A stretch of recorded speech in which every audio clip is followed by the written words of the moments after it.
things are getting real heated. They're getting real hot. As you probably already know, it's everywhere.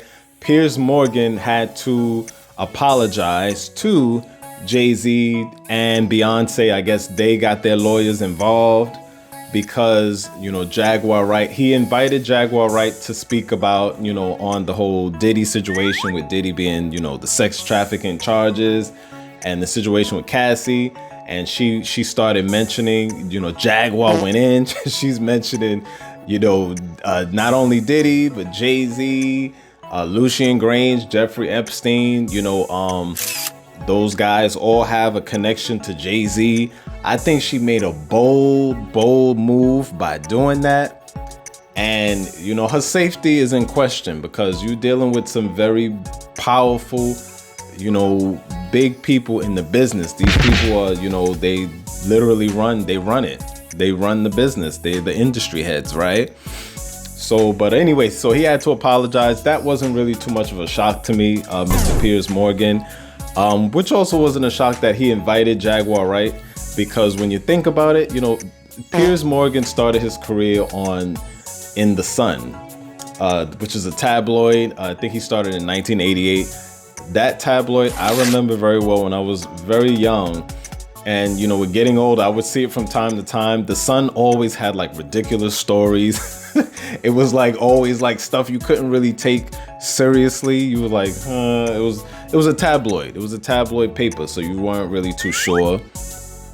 It was kind of like listening to Wendy Williams. If people remember Wendy Williams on the radio, she would just spew a lot of gossip. You weren't too really sure. So I think with Piers, it wasn't too much of a shock. I mean, he got into broadcasting. He became a broadcaster. Him being a journalist, I think he had to apologize because not only the lawyers coming into it and making him like, hey, you better apologize for bringing Jaguar on your channel and spewing all of these claims. You don't know if those claims are false or are true.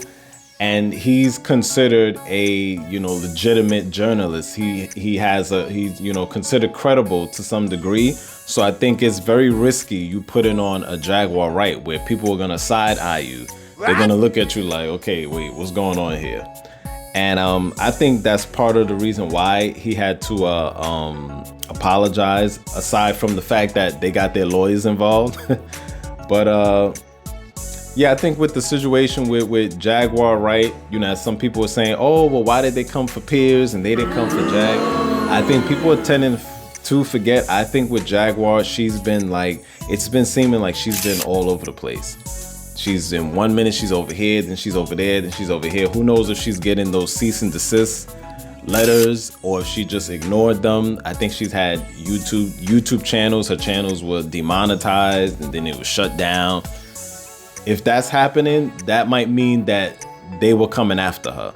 So I think that's a part that it's not like she's just been skating free and nobody's been coming after her. And I do remember at some point, a couple years ago or so, she was talking about people were following her. So it's not like they weren't coming after her in some way. They actually were.